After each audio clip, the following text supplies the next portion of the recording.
Израиль Газадагы чиркөөгө абадан сокку жасады. Израиль миңдеген киши баш калкалаган Газадагы Порфирия чиркөөсүнө абадан кол салууну ишке ашырды.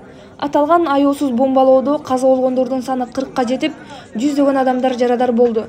5-кылымдын башына таандык байыркы православ чиркөөсү дүйнөдөгү эң байыркы 3-чиркөө болуп эсептелип, жана аймактагы маанилүү тарыхый жай болуп саналат. Бул чиркөөдө үйүнөн ажыраган миңдеген Газанын тургундары баш калкалап келген.